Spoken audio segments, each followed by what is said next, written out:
నష్టపరిహారం చెల్లించకుండా మా నగర ప్రజానికానికి వెన్నుపోటు పొడిసింది ఈరోజు కూటమి ప్రభుత్వం, తెలుగుదేశం పార్టీ నాయకులు. ఎందుకంటే ఆ రోజు గారు మేము వైఎస్ఆర్ కాంగ్రెస్ పార్టీ తరఫున మా నాయకుడు జగన్మోహన్ రెడ్డి గారు వరద ప్రాంతాల్లో తిరిగి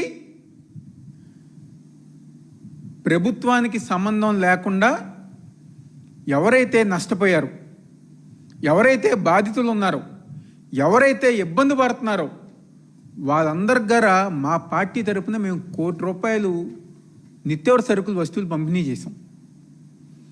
మేమేం అధికారంలో లేవే, మేము ఓడిపోయినా ఏ ప్రజానికం కోసం అయితే జగన్మోహన్ రెడ్డి గారు ఉన్నారో, అండగా ఉంటానని చెప్పని మాట ఇచ్చారో, మేము ముందుకొచ్చి ₹1 ప్రకటించి ఆ ₹1 గల నిత్యావసర సరుకులు వస్తువులు అందించాం. మీరేం చేశారు? ఏ ఒక్కరికన్నా నష్టపరిహారం చెల్లించారా? ఏ ఒక్కరికన్నా న్యాయం చేశారా? సంవత్సరం క్రితం ఎవరైతే నష్టపోయి జీవనోపాధి కోల్పోయి ఈ రోజుకి కుటుంబాన్ని నరుపుకోలేక ఎన్నో ఇబ్బందులు పడుతున్నా వాళ్ళని ఎవరైనా కాపాడారా అని చెప్పని ఈరోజు చంద్రబాబు నాయుడు కూటమి ప్రభుత్వాన్ని మేమందరం గారా నిలదీస్తున్నాం. ఎందుకంటే ఇది కేవలం పూర్తిగా మీరు చేసిన తప్పు వల్లే, మీరు నిర్లక్ష్యంగా ఉండటం వల్లే ఈరోజు గత సంవత్సరం ఆ వరదలు అనేవి గారు వచ్చినాయి. కేంద్ర వాతావరణ శాఖ వాళ్ళు హెచ్చరించారు, మీరు పట్టించుకోవాలా. వర్షాలు పడతాయని చెప్పారు, మీరు పట్టించుకోవాలా. దానికి కారణంగా 40 మంది ఈరోజు వరదల్లో చనిపోయారు. మా నియోజకవర్గంలో, తూర్పు నియోజకవర్గంలో మీరు జాగ్రత్తలు చెప్పకపోవటం వల్ల, ప్రజానికాన్ని సురక్షిత ప్రాంతంలో తరలించకపోవటం వల్ల కొండ ప్రాంత వాసులు ఎవరైతే నివసిస్తున్నారో కొండ ఇరిగి కింద పడి 6 చనిపోయారు. ఈ రోజుకి ఎవరైనా వెళ్ళి వాళ్ళ కుటుంబాలను పరామర్శించారా? వాళ్ళ కుటుంబాలు ఎలా ఉన్నాయని చెప్పని ఈరోజు ప్రభుత్వం తరపున కానివ్వండి, మీ శాసనసభ్యులు కానివ్వండి, మీ అధికారులు కానివ్వండి, వాళ్ళ బాగోగులు చూసుకున్నారా అని చెప్పి ఈరోజు వైఎస్ఆర్ పార్టీ తరపున మేము అందరం గారు అడుగుతున్నాం. ఒక్కసారి వెళ్ళండి ఆ సున్నబట్టి సెంటర్ దగ్గరికి. మా నియోజకవర్గంలో ఏ ప్రాంతంలో అయితే కొండ చర్యలు విరిగిపడి పాపం 6 చనిపోయారో ఈరోజు వాళ్ళ కుటుంబ పరిస్థితి ఏంటో ఒక్కసారి తెలుసుకొని, ఇంట్లో పెద్దలు కోల్పోతే వాళ్ళు ఎంత బాధపడుతున్నారో అవన్నీ గారు మీరు తెలుసుకోవాలని చెప్పని ఈరోజు ఆ కూటమి ప్రభుత్వం నాయకులు అందరం గారు చెప్పుతున్నాం. దాదాపుగా మా విజయవాడ నగరంలో 79,000 గృహాలు సంపూర్ణంగా, అదేవిధంగా 14,000 గృహాలు ఏదైతే ఫస్ట్ ఫ్లోర్లో ఉన్నాయో అవన్నీ గారు దెబ్బతిన్నాయి. ఎవరైతే కోళ్ళ వ్యాపారాలు చేసుకుంటారో, కోళ్ళు పెంచుకుంటారో వాళ్ళకు సంబంధించి 60,000 కోళ్ళు చచ్చిపోయినాయి.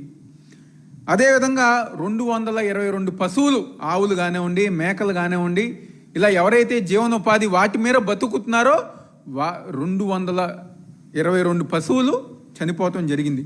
దాదాపుగా 6,800 కోట్లు నష్టం వచ్చిందని చెప్పి ఆ రోజు ప్రభుత్వమే చెప్పింది. తక్షణంగా 602 కోట్లు ఇస్తామని చెప్పారు. ఎక్కడ, ఎవరికి ఇచ్చారు?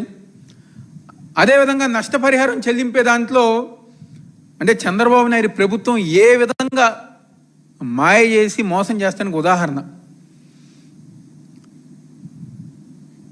ఫస్ట్ ఫ్లోర్ వాళ్ళకి మేము డబ్బులు ఇస్తాం, సెకండ్ ఫ్లోర్ వాళ్ళకి మేము డబ్బులు ఇస్తాం, మేము సర్వే చేస్తాం, ఇంటింటికి తిరుగుతాం అని చెప్పని చెప్పారు. ఎంతమందికి ఇచ్చారు? ఎంత సర్వే చేశారు? సరిగ్గా పట్టించుకోకుండా ఇంటికి తాళం వేశారని చెప్పని, నాట్ రేస్డ్ అని చెప్పని ప్రజానికాన్ని మీరు మోసం చేయలేదా? ప్రజానికాన్ని మీరు అన్యాయం చేయలేదా? ఎప్పుడైతే ప్రజానికం అరే మేము మోసపోయాము, వీళ్ళ వల్ల మనకి నష్టపరిహారం చెల్లించట్లేదని చెప్పని రోడ్డు మీద ధర్నా చేస్తే మీరు వెళ్ళి సచివాలయంలో అప్లై చేసుకోండి. సచివాలయంలో అప్లై చేసిన ప్రతి ఒక్కరికి గారా మేము నష్టపరిహారం చెల్లిస్తామని చెప్పని ఆ రోజు చెప్పారు. ఏదో మీరు చెప్పారు కదా, మీరు చేస్తారు కదా, మాది 40 సంవత్సరాల ఇండస్ట్రీ అని చెప్పని డబ్బా కొట్టుకుంటారు కదా అని చెప్పని మా ప్రజానికం అందరు గారు సచివాలయంలో చెప్పారు. అక్కడికి వెళ్ళిన తర్వాత చూస్తే సచివాలయంలో అధికారులు చేతులు ఎత్తేసారు. మా వల్ల కుదరదు, మేము నమోదు చేయలేము, మేము మీకు న్యాయం చేయలేమని చెప్పని ఆ రోజు సచివాలయం వాళ్ళు చెప్తే కలెక్టరేట్ ఆఫీస్ దగ్గరికి వెళ్ళండి, మీరు కలెక్టరేట్ ఆఫీస్లో మీరు రిప్రజెంటేషన్ ఇవ్వండి చెప్పని చెప్పారు. మన కలెక్టరేట్ దగ్గరికి వెళ్తే గేట్లకు తాళం వేసి, ఇదిగోని ఫోటో ఇంకా మా దగ్గర ఉంది, గేట్లకి తాళాలు వేసి గేటు బయట ఏమో 100 మంది, వందలాది మంది, వేలాది మంది పాపం బాధితులుంటే తాళాలు వేసి సిగ్గు లేకుండా ఒక పోలీస్ అధికారిని పెట్టి మీరు కాగితాలు తీసుకున్నారు. ఇది మీరు చేసిన తతంగం. ఈ విధంగా పాపం ఎవరైతే నష్టపోయారో వాళ్ళందరినీ ఆ విధంగా మీరు మోసం చేశారు. ఏదైతే పురుగుల్లాగా అసహాయించుకునే విధంగా, అరే మాకు సాయం చేయందని చెప్పని మీ ఎమ్మెల్యేల దగ్గరికి వెళ్తే వాళ్ళు ఏదో చేదరించుకుని ఎంతకంటే ఇంకేం చేస్తామని చెప్పని చేదరించుకునే విధంగా మీరు అందరిగా ప్రవర్తించారు. మీ తెలుగుదేశం పార్టీ ఎమ్మెల్యేలే గత ఏదైతే డిఆర్సీ సమావేశం జరిగిందో ఆ సమావేశంలోనే మీ ఎంపీ కేసినేని చిన్ని కానివ్వండి, లేకపోతే గద్దె రామ్మోహన్ కానివ్వండి, బోండమ్మ కానివ్వండి, ఇంకా నష్టపరిహారం చెల్లించలేదు, మేము జనాల్లో తిరగలేకపోతున్నాము, జనాల దగ్గరికి వెళ్తుంటే మమ్మల్ని చేదరించుకుంటున్నారు, మా మొహం మీద ఉమ్మొస్తున్నారు, వాళ్ళకి నష్టపరిహారం చెల్లించని బాబోయ్ అని చెప్పి బతిమలాడాడు. మీ నందిగామ మైలవరం శాసనసభ్యులు ఎవరైతే తంగిరాల సౌమ్య, అదేవిధంగా వసంత కృష్ణప్రసాద్ ఉన్నారో, ఏదైతే కంచిచర్ల ప్రాంతం కానివ్వండి, నందిగామ ప్రాంతం కానివ్వండి, కొండపల్లి ఇబ్రహీంపట్నం ప్రాంతం కానివ్వండి, ఆ ప్రాంతాల్లో వరదకు చాలా నష్టపోయాము, మా ప్రాంతంలో న్యాయం చేయండి, మాకు నష్టపరిహారం చెల్లించండి, చాలామంది జీవనోపాధి కోల్పోయారు, దయచేసి న్యాయం చేయండి అని చెప్పని ఆ రోజు మీ ఆ కలెక్టరేట్ దగ్గర కానివ్వండి, అధికారుల దగ్గరికి దండం పెట్టారు. వాళ్ళు ఎన్ని దండాలు పెట్టినా, ఎంత బతిమలాడినా ఈరోజు పైన చంద్రబాబు కరుణించలేదు, అధికారులు కరుణించలేదు. ఆ తెలుగుదేశం పార్టీ ఎమ్మెల్యేలు దండాలతో అక్కడ దండంతో అయిపోయింది, వాళ్ళు దండాలు షురూ చేసుకున్నారు. చివరికి ఎంత దారుణం అంటే, నాకు తెలిసి దేశ చరిత్రలో వరద సాయం కోసం విరాళాలు వస్తే దాంట్లో గారు అవినీతి, దాంట్లో గారు డబ్బులు నొక్కేసి అగ్గిపెట్టెల్లో మేము ఇన్ని తెచ్చాం, కొవ్వొత్తులు అన్ని తెచ్చాం, షెల్టర్ హోమ్స్ అనేది ఏర్పాటు చేయకుండానే మేము షెల్టర్ హోమ్స్ ఏర్పాటు చేసామని చెప్పని డబ్బులు దండుకున్నారు తెలుగుదేశం పార్టీ వాళ్ళు సిగ్గు లేకుండా. ఈ రోజుకి మేము ఆ రోజు గారు మేము క్వశ్చన్ చేసాం వాళ్ళని. వరద సాయం చేసిన వాళ్ళు ఏదైతే ఉందో మీరు ఎంత ఖర్చు పెట్టారు, ఏమి చేశారని చెప్పని ఆ రోజు మేము ప్రకటన ఇవ్వండి ప్రభుత్వం తరపునంటే ఈ రోజు గారు వాళ్ళు ఇవ్వలేకపోయారు.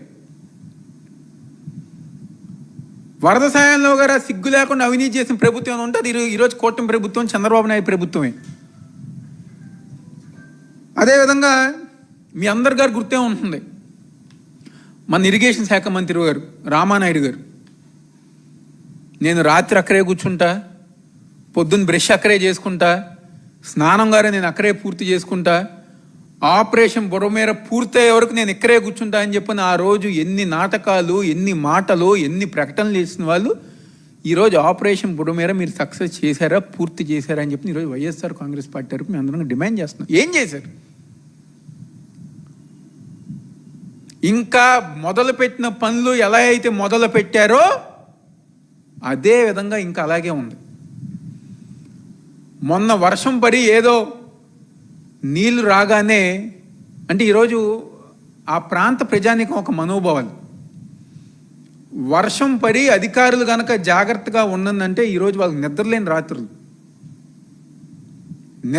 రాత్రులు ఈరోజు వాళ్ళందరి గారు ఆగస్ట్ నెల, సెప్టెంబర్ నెల, జూలై నెల వచ్చిందంటే ప్రజానికం ఏదైతే మన బుర్రమేర ప్రాంతంలో వరద వచ్చిన ప్రాంతం ఉందో ఆ ప్రాంతంలో ప్రజానికం ప్రతి ఒక్కరు గారా భయపడి, అరే మళ్ళీ మనకేమవుతుంది, సంవత్సరం కాలం తర్వాత ఏదో కొంచెం తేరుకుందాం, మళ్ళీ మన పరిస్థితి ఏంటి అని చెప్పని భయపడే విధంగా ఈరోజు అక్కడ ఉన్న ప్రజానికం పరిస్థితి.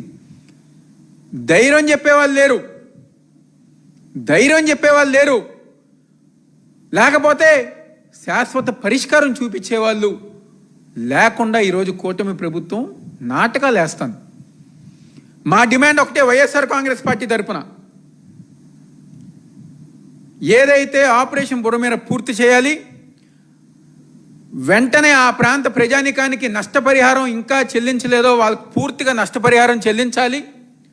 వాళ్ళ జీవనోపాధి మెరుగుపడే విధంగా, ఎందుకంటే ఆటో కార్మికులు కానివ్వండి, ట్రాన్స్పోర్ట్ రంగంలో వాళ్ళు కానివ్వండి, ఆ సింగనగర్ ప్రాంతంలో ప్రతి ఒక్కరి గార ఎక్కువ శాతం ఆటో కార్మికులు ఉంటారు. వాళ్ళ ఆటోలు అన్నీ గార చెరిపోయి ఈ రోజుకి పాపం ఫైనాన్స్ కట్టలేక, అప్పులు తీర్చలేక కుటుంబాలన్నీ, వేలాది కుటుంబాలు ఈరోజు రోడ్డు మీద పడ్డాయి. ఇంతమందికి ఈ కూటమి ప్రభుత్వం అన్యాయం చేసింది. సంవత్సరం కాలం పూర్తయినా వాళ్ళకి న్యాయం చేయకుండా మోసం చేస్తుంది. 40 సంవత్సరాల గొప్పతనం అనేది మీ మాటల్లోనో, లేకపోతే మీకు అనుకూలమైన మీడియాలోనో, లేకపోతే ఈరోజు కొత్తగా ఏదో యాడ్ చేస్తున్నారు, ఆ యాడ్ రూపంలోనో 40 సంవత్సరం రాజకీయం కాదు మీరు చెప్పదలుచుకుంది. మీ 40 సంవత్సరాల రాజకీయం, మీ 40 సంవత్సరాల ఇండస్ట్రీ మీరు నిజంగా నిరూపించాలనుకుంటే, మీకు ఆ దమ్ము ధైర్యం ఉంటే ఇలాంటి పనుల్లో నష్టపోయిన ప్రజానికానికి న్యాయం చేయండి, వాళ్ళకి మంచి చేయండి, వాళ్ళ కుటుంబాలను నిలబెట్టండి. అప్పుడు ప్రజానికం నమ్ముతారు. మీది 40 సంవత్సరాల ఇండస్ట్రీ, 4 సార్లు నేను ముఖ్యమంత్రి అని చెప్పని మీరు డబ్బా కొట్టుకోవటం కాదు. మీ డబ్బా కొట్టుకుని కొట్టుకుని కొట్టుకుని పాపం ఇక్కడ ఉన్న ప్రజానికం అందరి గారు మోసపోయారు. మేము గర్వంగా చెప్పుకుంటాం. మా నాయకుడు జగన్మోహన్ రెడ్డి గారు దమ్మున్న నాయకుడు, రిటైనింగ్ వాళ్ళు పూర్తి చేసిన దమ్మున్న నాయకుడు, శాశ్వత పరిష్కారం చూపించిన దమ్మున్న నాయకుడు జగన్మోహన్ రెడ్డి గారు అని చెప్పి మేము చెప్పుకుంటాం. మీరు చెప్పుకోగలరా? సంవత్సరం కాలంలోనే రిటైనింగ్ వాళ్ళు పూర్తి చేసి ఈరోజు కృష్ణలంక ప్రాంత ప్రజానికానికి ఒక దేవుళ్లాగా ఉన్న నాయకుడు ఉన్నారంటే అది వైఎస్ జగన్మోహన్ రెడ్డి గారు. అది మేం చెప్పింది కాదు. పోయిన సంవత్సరం 10 లక్షలు 12 లక్షల క్యూసెక్కులు నీరు వస్తే ఆ ప్రాంతాన్ని కాపాడింది జగన్మోహన్ రెడ్డి గారు నిర్మించిన రిటైనింగ్ వాల్. ఆ రోజు జగన్మోహన్ రెడ్డి గారు ఆ ప్రాంతం దగ్గరికి వెళ్తే వేలాది మంది జనాభా వచ్చి, అయ్యా జగన్మోహన్ రెడ్డి గారు, నువ్వు లేకపోతే ఈరోజు మేమందరం గారు లేకుండా ఉండేవాళ్ళం, నువ్వు రిటైనింగ్ వాల్ కట్టావు కాబట్టి ఈరోజు మా ఇళ్ళన్నీ గారా సురక్షితంగా ఉన్నాయి, మా కుటుంబాలు బాగున్నాయి, మా పిల్లలు బాగున్నారు, లేకపోతే ఈరోజు మా కృష్ణలంక ప్రాంతం అనేది ఉండేది కాదు అని చెప్పని ఆ రోజు వేలాది మంది జనాభా ఆ రోజు జగన్మోహన్ రెడ్డి గారికి చెప్పడం జరిగింది. అది దమ్మున్న నాయకుడు, అది పనిచేసే నాయకుడు. ఏదో మాటలు చెప్పాం, కౌరులు చెప్పాం, నేను 40 సంవత్సరాల ఇండస్ట్రీ, 4 సార్లు ముఖ్యమంత్రి, ఆ ప్రధానితో పనిచేసా, ఈ ప్రధానితో పనిచేసా, ఈ కాదు మాకు కావాల్సింది. మాకు కావాల్సింది మా ప్రాంత ప్రజానికానికి, మా జిల్లా వాసులకి, రైతాంగం కానివ్వండి, ప్రజానికానికి కానివ్వండి, మీరు న్యాయం చేయండి.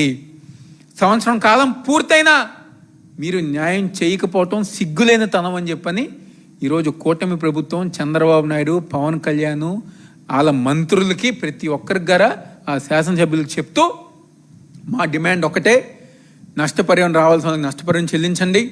ఎవరైతే ఉపాధి కోల్పోయారో వాళ్ళందరూ బతుకుల్లో వెలుగులు నింపండి అని చెప్పని ఈరోజు వైఎస్ఆర్ కాంగ్రెస్ పార్టీ తరపున మేము అందరంగా డిమాండ్ చేస్తూ సెలవు తీసుకుంటున్నాం.